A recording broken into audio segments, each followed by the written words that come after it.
Good morning. Wow. Ring Kings podcast is doing a live stream early in the morning. Well, it's not that early. I guess it's working hours, right? That could only mean one thing. There is a fight happening in Japan. Okay. Because that's the only place where they have fights this early in the morning. So we already got some people coming in the chat. Okay, salute. Thanks for coming through. Look, Naoya, the monster Inoue, dominates Mikey, your boy and mine, cool boy Stephen Fulton. All right. Congrats to the monster. I mean, listen, look. We picked Fulton, so a little disappointment there. But look, Inoue's a beast, and we love watching great fighters, and he is definitely a great fighter. He was already number 2 or number 3-ish in our pound for pound list. With a fight like this, might be moving up to number 1, but look, this is good. This is a great week for boxing because the consensus around boxing aficionados, the number 1 and number 2 fighters are going to be fighting this coming weekend, and Errol Spence and Bud Crawford. But the way Inoue dominated Fulton, fight Saturday may not matter.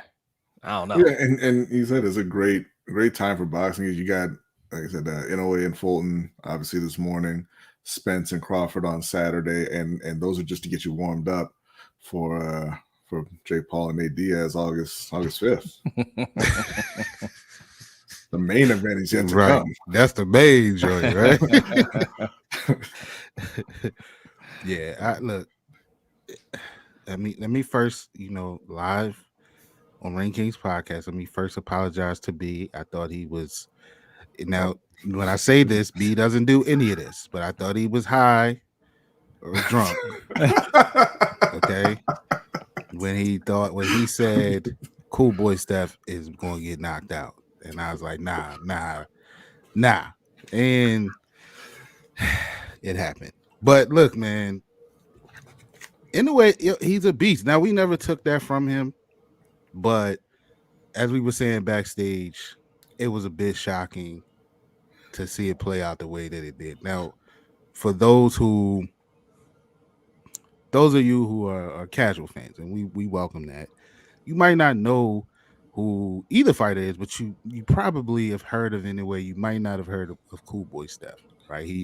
He fights in the division that, the little guys, right? So you don't really hear about them much. But he is a supreme fighter. So Jay, I know you've been watching the fight. I know you're a fight fan, but Jay probably knows. But those who, aren't sure, and when you watch it and it may look a little one-sided, Cool Boy Steph is a super talented fighter. He's not no scrub. He was the champion coming into this fight. So it was very shocking to see, Inoue, kind of control the entire fight like that. I didn't see that. As Jose and I were speaking afterwards, I thought maybe, Inoue, maybe he would, especially the way the fight was playing out, he would win a decision. I didn't think it would come down to that. So salute to Inoue, man, and salute to Steph for going over there, being a champion, and daring to be great. I'll give him that. But yeah, absolutely, it's tough to go, all the way across the world to kind of put those belts on the line against somebody as good as Inoue. Like, it was, we give credit to Devin Haney for going into Australia and beating down George Kambosos. That was a little bit different. George Kambosos wasn't the monster, right? You don't really want to fight Inoue on the best of terms, and let alone going on, to his home. And like you said, you don't typically expect these level of fights to end in knockouts like that, which is just a testament to Inoue's skill. Because you kind of, when you hear about him, he's the monster. He's one of the biggest punchers in boxing. He's got this super high knockout percentage, and you don't really hear about his boxing ability. And I think Fulton was a little surprised that Inoue was faster. I mean, obviously he knew he was stronger, but he was quicker, more aggressive, and outboxed him for the first 7 rounds before putting him away. Yeah, No, yeah, I mean, you hit the nail on the head, man. Like at that weight class, you don't see too many of those unless you're watching the Inoue fight, right? And Mr. Jada Six, he says 122 pounds is still crazy to me. Look, Right. real quick, Mikey, before you came in the room, me and B were talking about it. So this is at super bantamweight. Okay, 122 is super bantamweight. And Inoue came up from bantamweight, which is like 115. Okay. Do you guys know what bantam is? I know B knows not because we discussed it. Do you know what bantam is, Mikey? No. Did anybody in the chat know what bantam is? Because I listen, this we like to educate people on this channel. Okay. And I didn't know what that was this whole time. I've heard of bantamweight. I know those are really small people. But what is a bantam? Well, I pulled it up. Any of numerous small domestic fowls like duck or chicken that are often miniatures of members of the standard breed. So small chickens. That's what they that tiny ass bird over there. You a mini version of that. Yes. Disrespect. All the weight classes are disrespectful. Flyweight, atom weight. Yeah. Well, basically they're saying a smaller version of a normal fighter. Right? Yeah. That's basically what they're saying. And yes, they they can blow them up. They look smaller on TV, but they can blow them up a little bit. But you watch them in person, they are tiny. Mm-hmm. But to have that kind of knockout power at 122, that is something. Yeah. And Jay, you don't know that? That's Shinsuke Nakamura's music. You don't know that? But yeah, they little dudes. But they they pack a big punch, obviously, and I don't know. I think to what B was saying, clearly, and Steph is used to being a quicker, more shiftier fighter. Because he's a defensive guy, right? He's used to hitting and not getting hit. You know what I mean? Getting out the way and counter punching, and I think that caught him off guard early. That Inoue was a lot quicker. I think that he saw quick that Inoue is a lot quicker than he expected him to be, and that kind of neutralized him. And I thought it would be the opposite. That's why. I mean, I'm a fan of Cool Boy Steph, and that's why I picked him to win the fight. I thought that it would be the opposite. I thought his quickness, his speed would kind of neutralize Inoue. I thought he finally Inoue would be in there with somebody that was a little quicker, a little faster than he was, and he was just going to dance around him and pick him apart. Steph is the bigger guy, the longer reach advantage, and Inoue just he neutralized all of that. Steph couldn't get his jab off. He got his side, but he seemed to be a little bit gun shy in there. Yeah. When he would throw, Inoue was coming back with something, and it was just something that he wasn't used to. If you go back and watch Steph's fights, you'll see. Like he was dancing around. I mean, he made it look easy. It's versus some very good fighter. So in a way, that dude, like I questioned. It's not that I questioned who he was, but I questioned him against this type of talent. And Jose and I spoke last night. Like, man, he never fought no guy like this. Yeah. So we thought Steph would give him some problems, and he proved us wrong. Jay, exactly what I was thinking when he got in the ring. Jay says, first off, first off, you have a rat tail like this is coming to America. That's his signature. He's coming to Japan. That's his signature, Jay. But to answer your other question, Jay, Shinsuke Nakamura is a Japanese wrestler in the WWE. That's kind of the music that he comes out to. Yeah.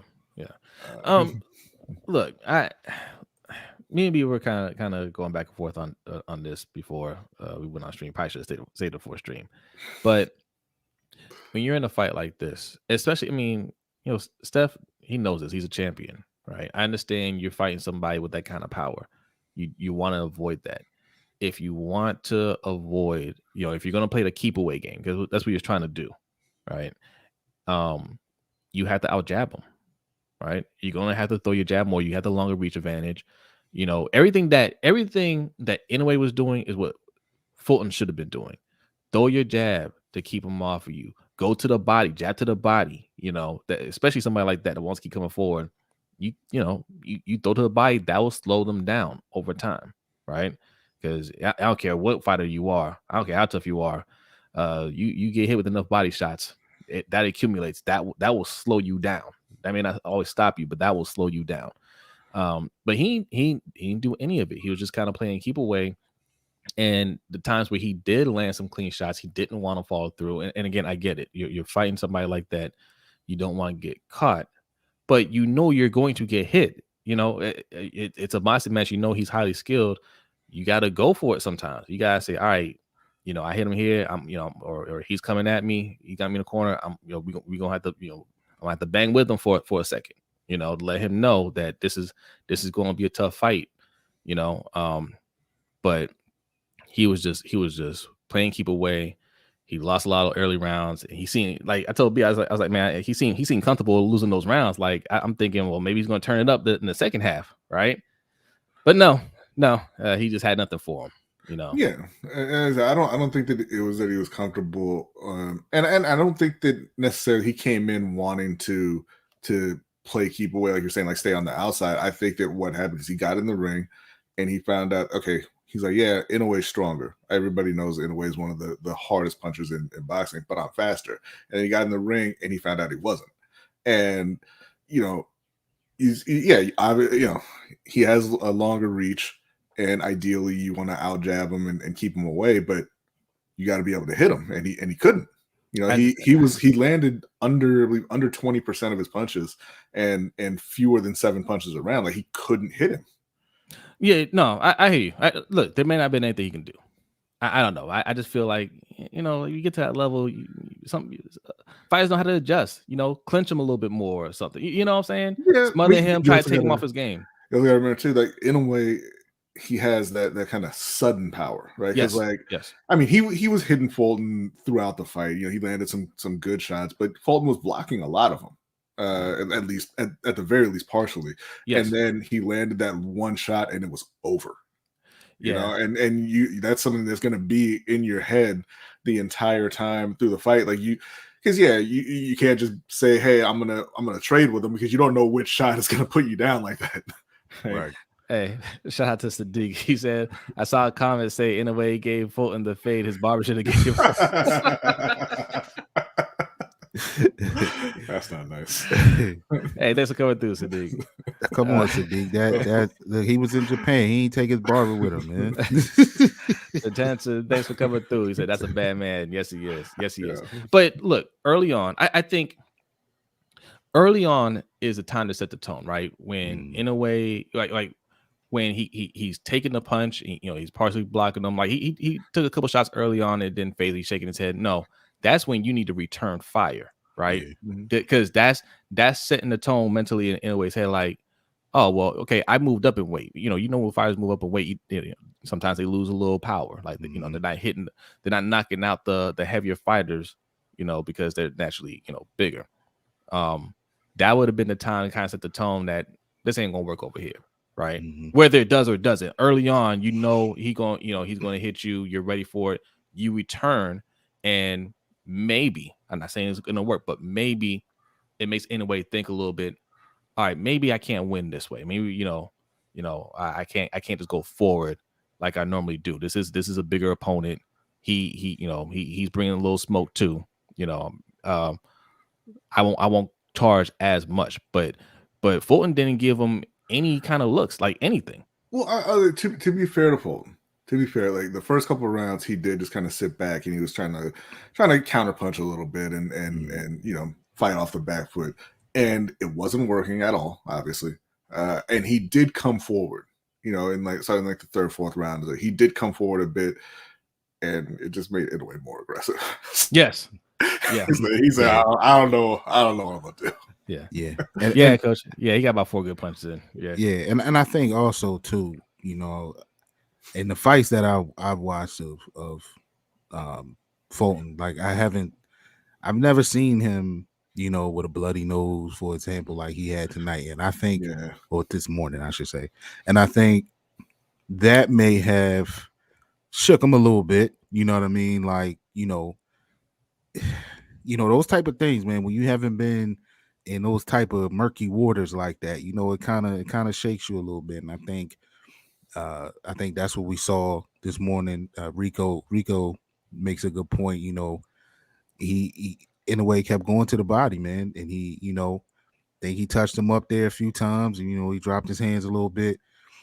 The thing about Inoue that most fighters, right, aren't used to, especially someone like Steph, who was usually the quicker guy. You would see him get in there, he'd punch, and he'd get out the way, or Inoue would punch, he'd get out the way, right?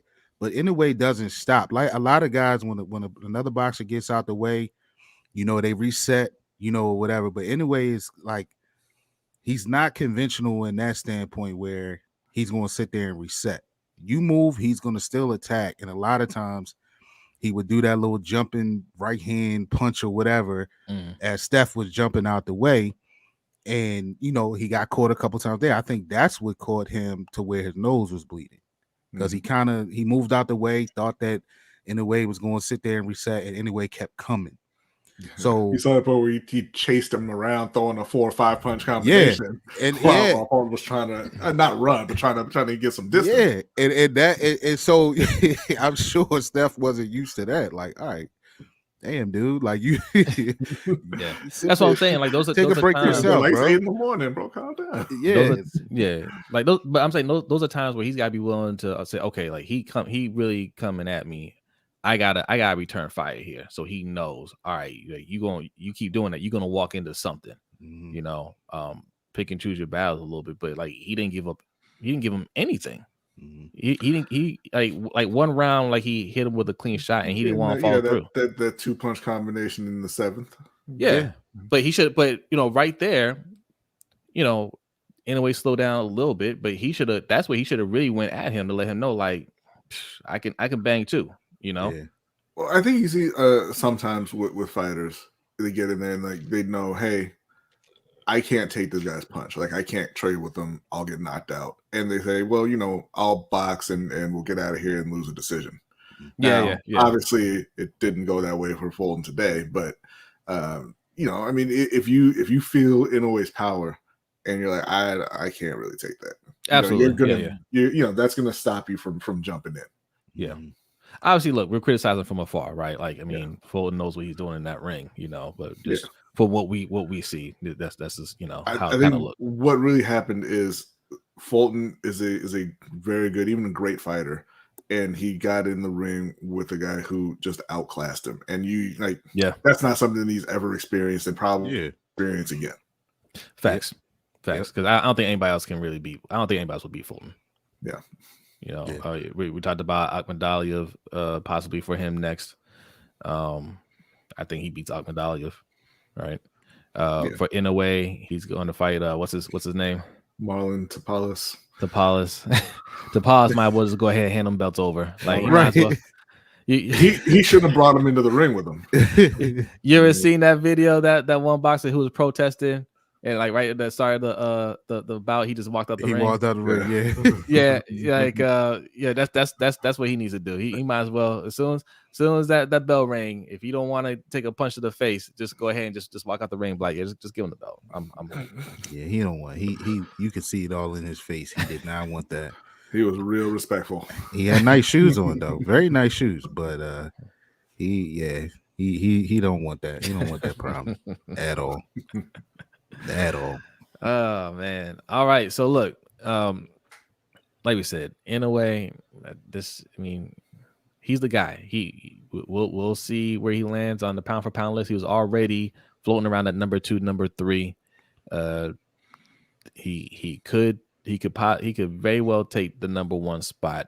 And we talk about pound for pound list. We're talking about ours because there's no other pound for pound list that's worth exploring. So we're doing a quarterly pound for pound list. We're a little late for this one, but we're going to work on that this weekend after the Spence and Crawford fight.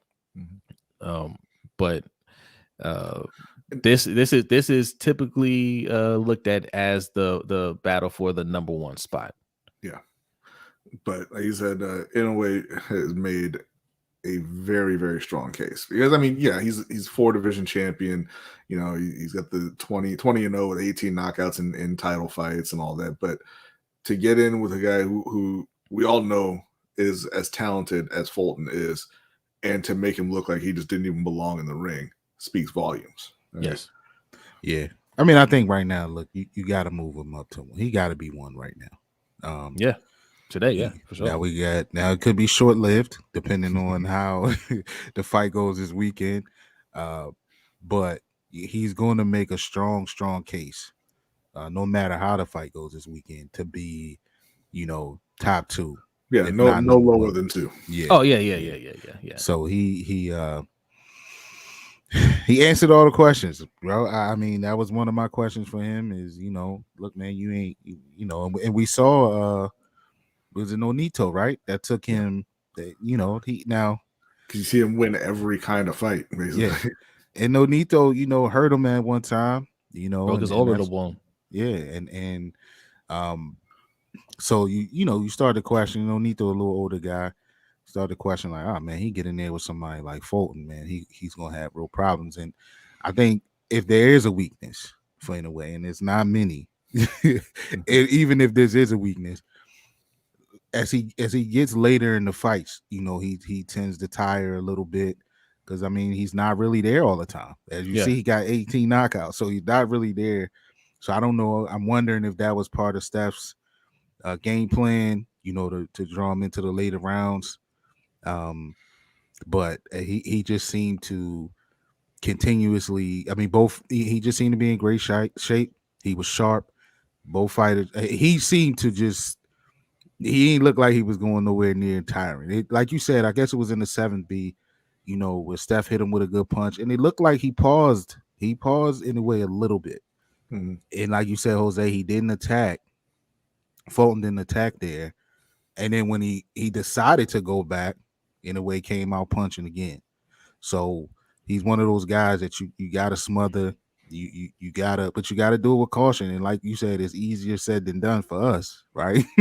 Yeah. But yeah, man, good fight, good fight, man, and so like I said, salute to Inoue. I take back any questions I had on the brother because he really showed me something this morning. I want to say tonight, but this morning, tonight in Japan, right? It's nighttime. Yeah, in Japan. Yeah. He showed me something, man, and.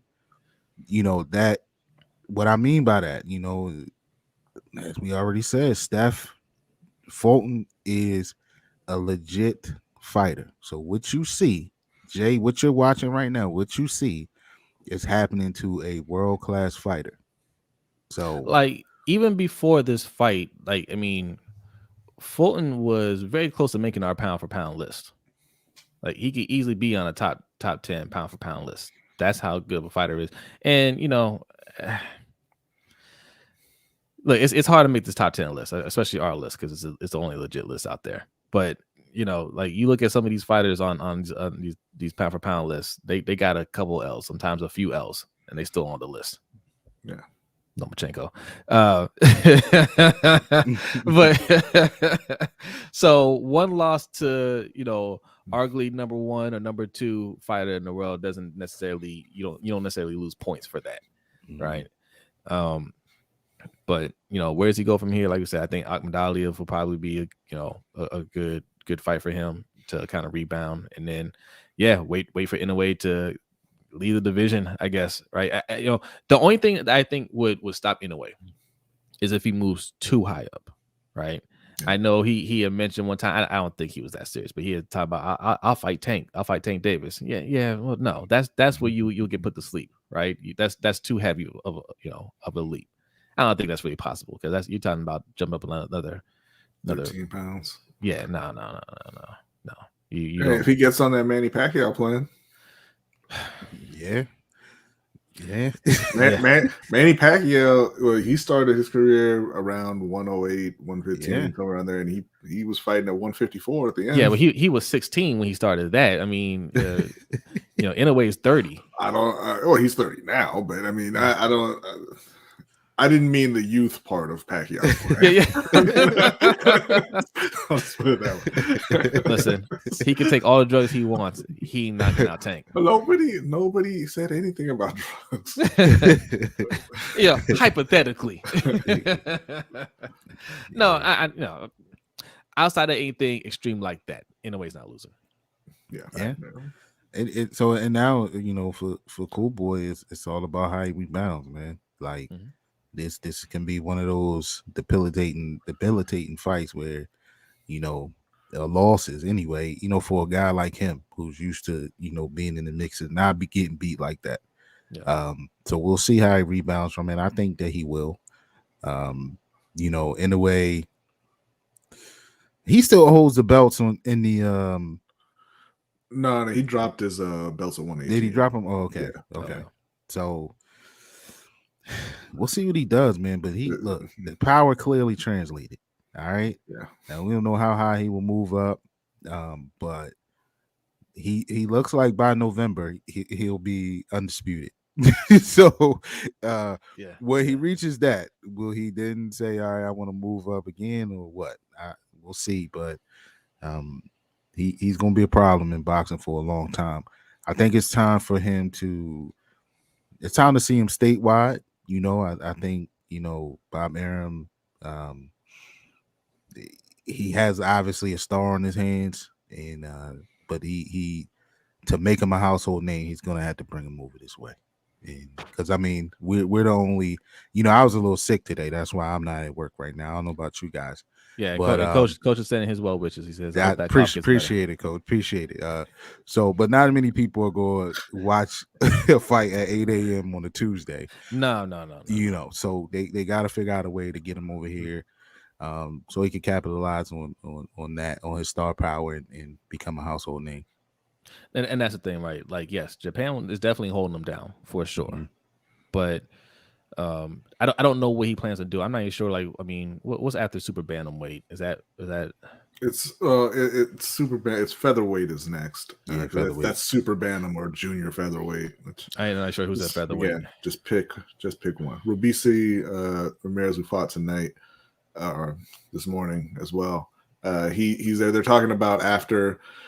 Nobody's really given any consideration to Marlon Tapales, but after that fight, having Inoue move up and fight Rubisi, and they were talking about at least Timothy Bradley was saying he kind of expects him to top out at 130.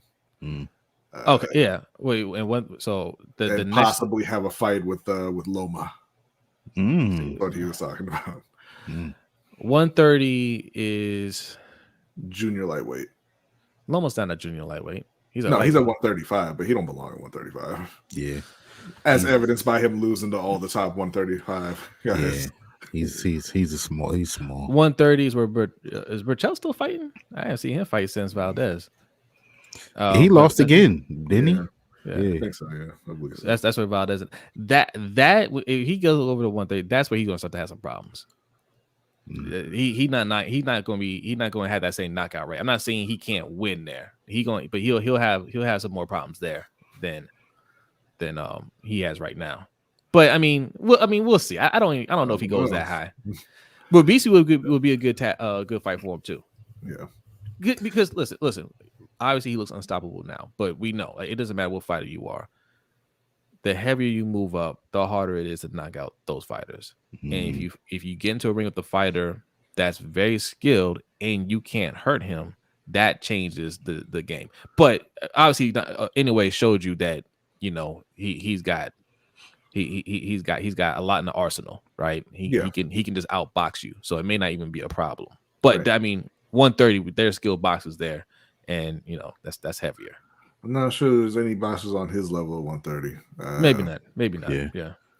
I think he makes easy work of Loma there. I think at this point, Loma haters. I'm sorry. and also I want to point this out. There was some controversy going into this fight about the hand wraps. He did meet Stephen Fulton and his team's what they request for his hands to be wrapped a certain way. He did do that. So all questions and going into that, You know, there was talk, for those that don't know, there's talks of in Japan, and then in certain places you can, you know, certain types of hand wraps are allowed. What Inoue was doing or being accused of doing was wrapping his hand with tape, then gauze, then tape, then, you know, so basically they were saying he was forming a cast on his hand.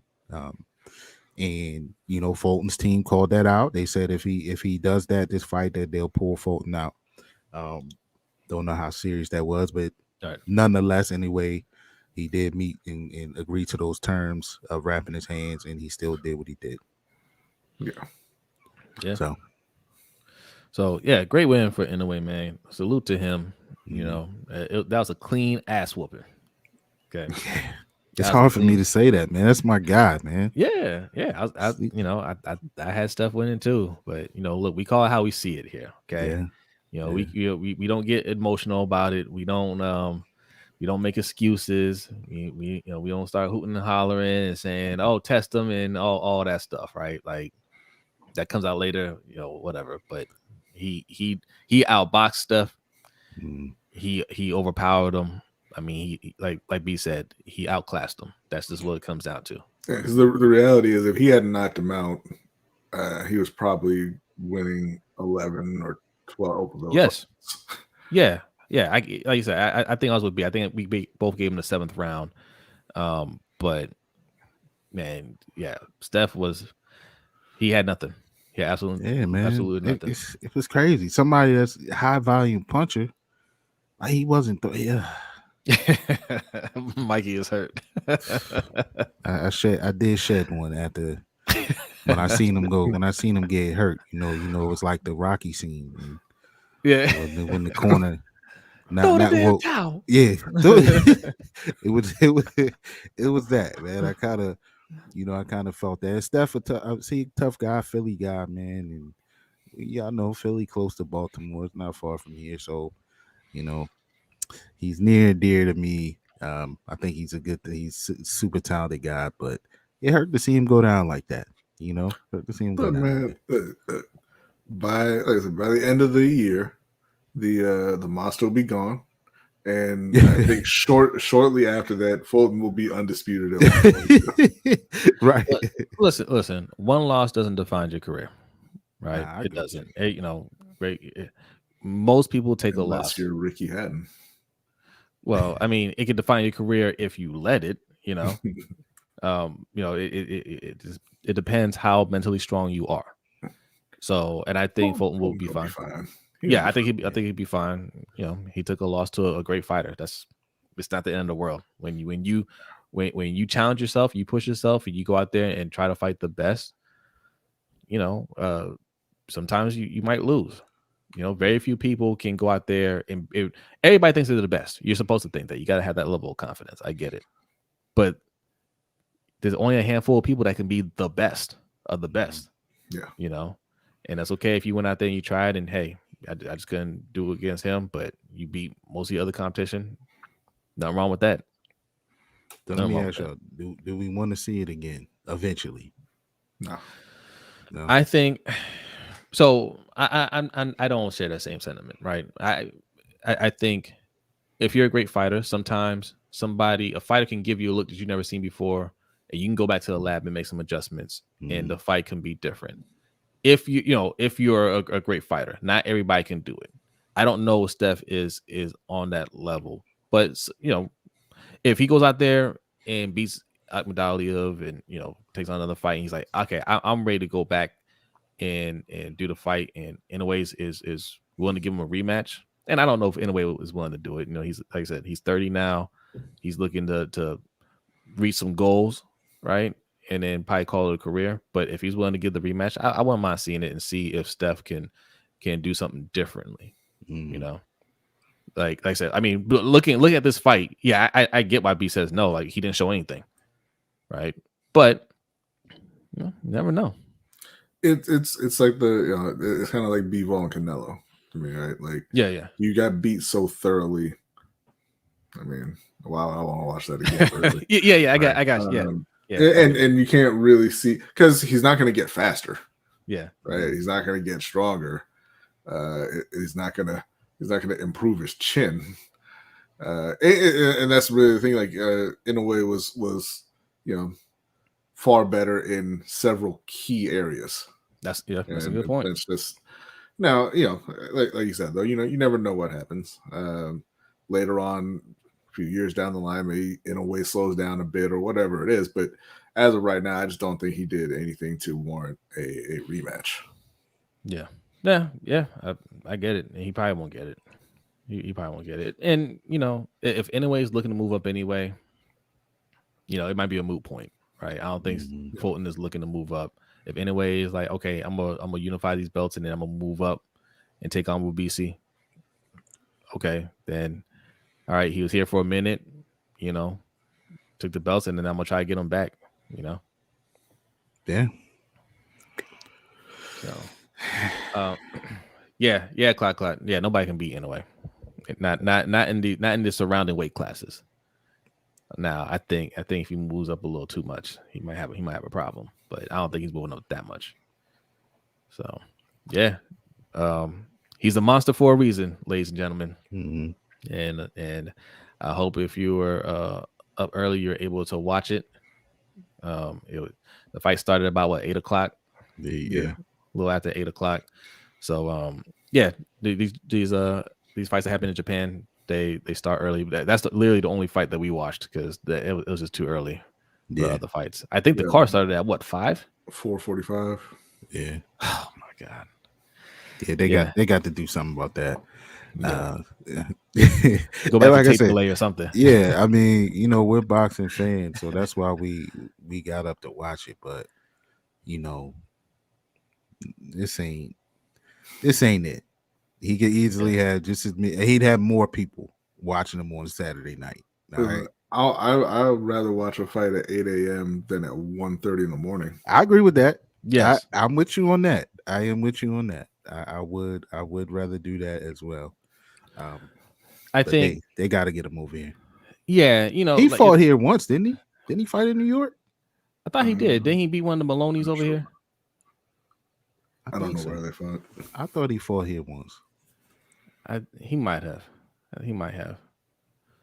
Yeah. Yeah. So that's it. And then this weekend is the fight, ladies and gentlemen. Okay, it is the battle for number one. Do I still have the? Yes, I do. Spence versus Crawford.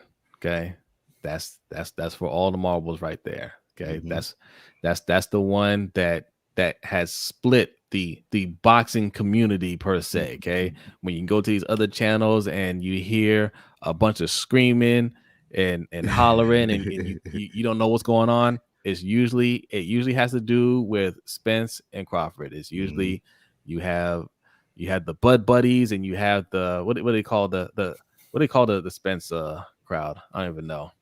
Rational fans. But like they go at it over this. Boxing is a very emotional sport.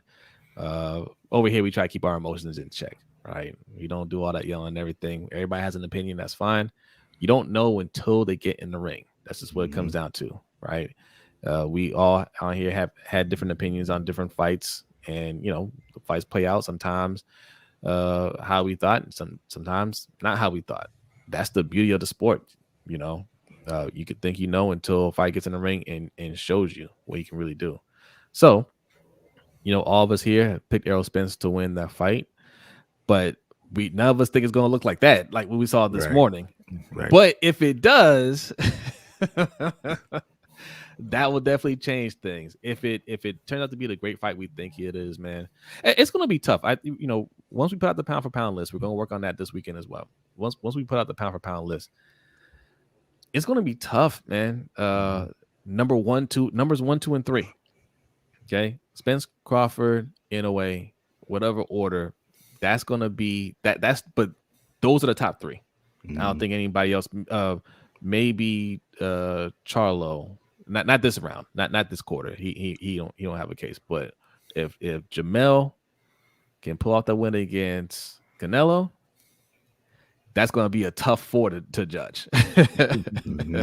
or 3 by that point, because Spencer Crawford is going to end up losing. But Yeah. And Canelo can get back in the game with the win. Mm-hmm. Okay, because he been sliding down, and it's a rough slide. Mm-hmm. It's one of those slides where it's hot out, and you got your shorts on, you slide down, and your skin sticks to the slide. That's the kind of slide Canelo been on, but he can get back up. Yeah. This fight. I mean, look, I'm expecting a good fight. I'm almost expecting an instant classic fight, because you're talking about two supreme fighters. Basically 2 different styles, right? Some feel that Bud is the better boxer. Some feel that Spence is the stronger, bigger fighter, the bigger puncher. So, it's going to be a little bit different styles that they bring to the table. But I think ultimately you're looking at 2 of the best in the world. And when you get that type of fight, you expect greatness. This morning's fight, this, honestly, I said it last night on the Roundup. Shout out to Coach Evans, Sip to Tally Films, 9 p.m. Eastern, Mondays. Check us out live. But I said there that I was looking forward to this fight more than I am Spence and Crawford. But I am expecting an instant classic. I hope that we get a really, really good fight. And I'm giving a slight edge to Spence. But look, it ain't one of those where I'm super confident that it's going to happen. But I think we'll see a good one. All right. Yeah, we'll certainly see a better fight than we saw this morning. Yeah. I don't think there's much doubt about that. But I don't think it's going to be as close as some people think. I think Spence is going to bully him a bit. But I kind of feel that way too. But again, we had this. We just had to go and see the fight. Obviously, these 2 are highly skilled. Yeah. And if you're a Bud fan, you might think it's going to be the other way. Might be right. Don't know. Right. But he might just hang back and pick Errol apart. But we'll see. Yeah. And Bazel said he wants to do an 8-hour live stream. Go ahead, bro. We'll support you. Okay, I'll tune in. All right, go over to Brandon Bazel's channel, hit that subscribe button, and get ready for an 8-hour live stream. Appreciate you. Bazel, I'm sick, right? I fought through this to get here. Yeah, and I think I'm catching whatever Mike has, honestly. Yeah. Just in case somebody at work is watching, I'm not feeling well. But they say he's used to the 1:30 in the morning. Now, to be fair, it's not 1:30 in the morning. It's usually about midnight. The 1:30 ones are the UFC fights. Yeah. Well, actually, we go until about 1:30 for boxing because they end around midnight or so. The UFC ones start around 1:30. But I feel like midnight, some of the start, look, the main event should not start no later than 11 p.m. And I feel like that's late. It's Saturday when your main event starts on Sunday. Yeah, because a lot 11:30, 12 starts, that's too late. That's too late. Now the UFC thing that's wild. And when you watch a UFC, you watching these short rounds, the fights, the cards seem like they're going quick, and then you look and you like, damn, it's 2:00 in the morning. because they start at 10 every time, and they got 5 fights on the main card. Yeah, every time. But there's no question that these fights, the main event at the latest, should be on by 11. Yeah, there's been a couple times where they start early, right? The main event will be like at 7 or 8 o'clock. And it's usually because they're overseas somewhere. I think did the Haney and Kambosos fight start early because they're in Australia? I think it was an earlier fight. I believe it was, yeah. And it was great. Yeah, listen, every boxing event should be in England. Because they usually start at 6:30, right? That's usually the start. Well, I mean, it'll start earlier. I mean, the card will start around 2-3 o'clock because they're right. 5 hours ahead, right? So Think about this. Right. I get the thinking, right? On Saturdays, you do it at nighttime. People go out to go to bars or whatnot. They'll be up late anyway, and they can watch the fight or they have a fight party. It can go late. Earlier, they're thinking, people are still in the house. But I would argue, if these cars start around 6:00, main event starts around 8. Yeah, either people are going to sit at home and buy more pay-per-views to watch it at home and then go out, right? Or they'll just go out earlier, right? So bars can do even better. They can get a crowd in there around 7, 8 o'clock, as opposed to 10, 11. Brings in more business. Everybody's happy. It works for everybody. Okay. And it works for us, most importantly. Okay. Because we do not like being here until 2 o'clock. Right. That's really where we're going with this. Right. We are who matter. Cater to us. Yes, we matter in this situation because we want to cover these fights. And we do it. We here. We do it, but it is a bit much. And I'm expecting with all the hoopla Saturday, all of the posturing, all of the who know what, that this fight ain't starting until 12. Oh, yeah. I'm expecting somebody now. They're flipping a coin to see who's the A side, B side on this one, right? For walkouts, I don't think. Yeah, for walkout. Split. Yeah. So I can see whoever's walking out second. I can see them being, coming out, taking their time coming out. That it's gonna be that. The innovation I want to see, just have two walkout lanes. Just make them come out at the same time. They got to pick a song together. Bro, I don't want to see whatever little choreography your little cousin put together for you to stand back there and do your little dance with your boxing gloves on. You look stupid. I think. Don't be wearing any costumes. Just walk out to the ring. I think they should be on the shot clock. They have 30 seconds to get to the ring. I want to see them sprint to the ring. Like Ultimate Warrior style. You got 30 seconds or you lose a point. Yeah, it's gonna be that. It's gonna be that whole thing. But it's you fine. know what? It's fine. Nonetheless, the suspense will be there, and everybody will be waiting to see this. This will be the biggest fight that we've had in years. So, and while we on that, let's salute the two young guns, Ryan Garcia and Tank Garcia, for getting this thing going. Right, Tank Davis, yeah. I'm sorry, Tank Davis for getting this thing going. Right, they got it going. They made it happen, and ever since then, you've seen more of these type fights happening. So, about time, because you go back a couple months and watch Ring Kings, and you can see us soured on all of the potential fights that were supposed to happen, and they didn't. Okay, we did. It was just real like nothing's happening. Nothing's gonna happen. So now we're seeing it happen, and boxing is in a good place right now. So salute to that. They got to keep this going. Yeah. You get a lot of the top guys in the sport taking on real. Inoue and Fulton. You had Spence and Crawford. You mentioned Tank and Ryan Garcia, Canelo and Charlo coming up. I mean, it's a great time to be a boxing fan. Yes, and we kind of figured things would eventually get to this point, especially with these, with the Haneys, Tanks, Shakur, right? They're all still young, right? But when we started talking about them, they were uber young, right? Haney running a marathon right now. Look, he running out places to hide. He's gonna have to settle up on somebody. It's looking like he's gonna fight Regis Prograis coming up here. Prograis is a good fighter. I just, I don't think he has anything for Haney. I want to see Haney start to fight one of these guys. Shakur, Tank, even Teofimo. Like, fight one of these guys. And listen, look, just being all the way real about it, I think Haney has the best resume right now. He beat Lomachenko.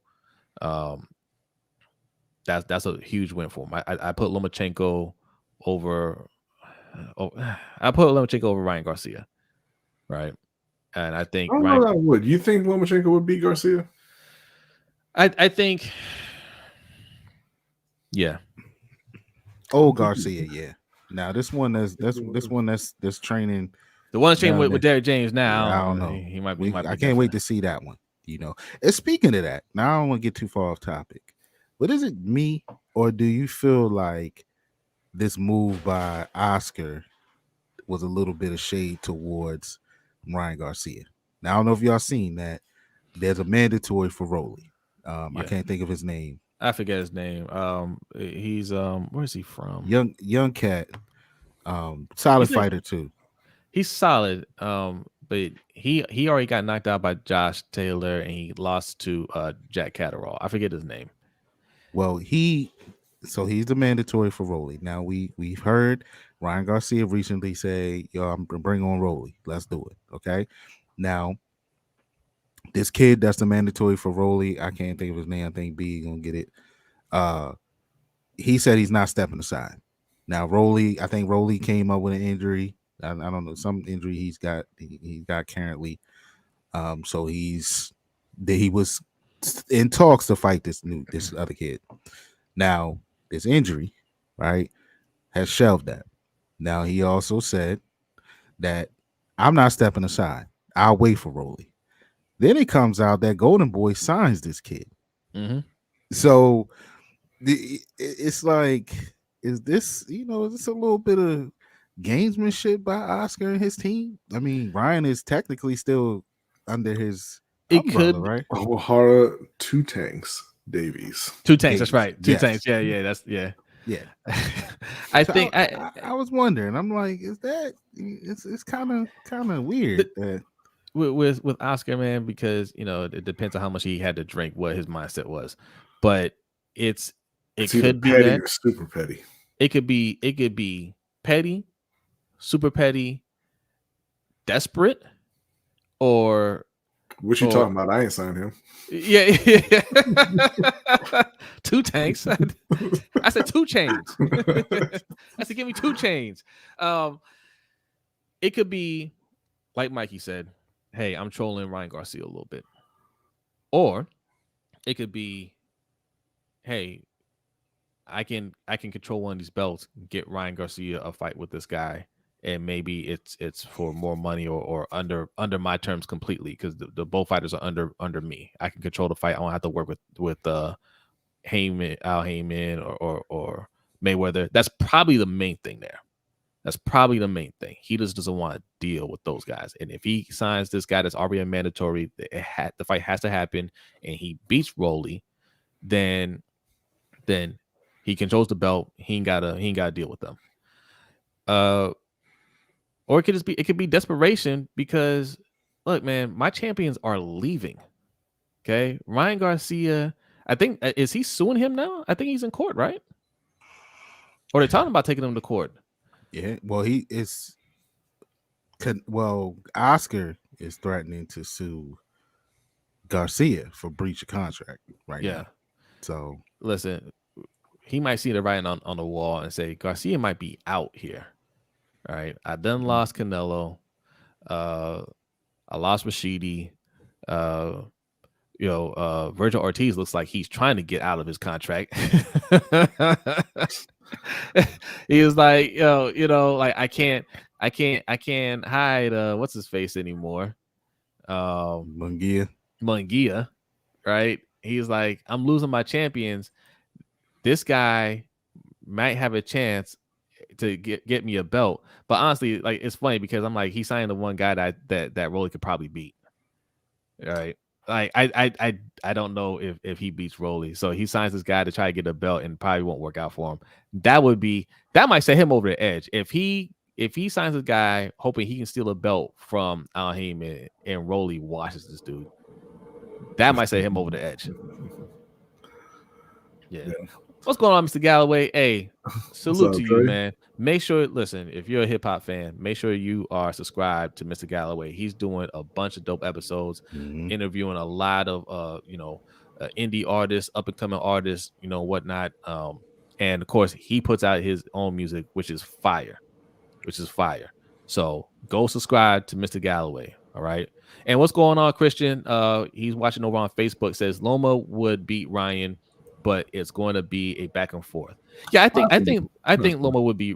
will be Ryan Garcia. The thing is, he doesn't have the kind of power to really. really. Yeah, and that's why I question it, because Ryan's just a much bigger guy than him, and that's the thing. I think it'll be a struggle. But I mean, he's certainly, I think, more skilled than Garcia at this point. But and Jay is correct talking about the month of August for boxing, because we got coming up, obviously, Errol Spence and Crawford on the 29th, and then.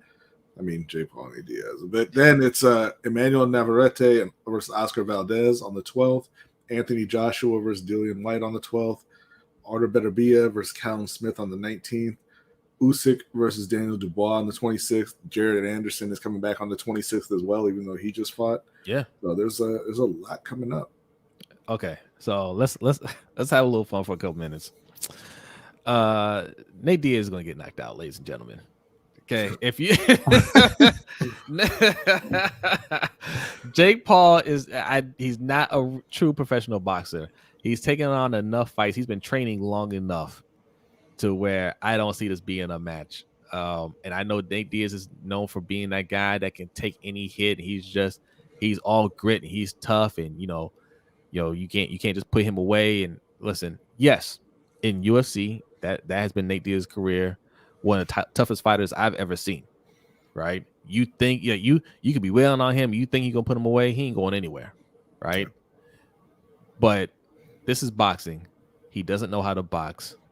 And a boxing punch is a whole lot different from a UFC punch.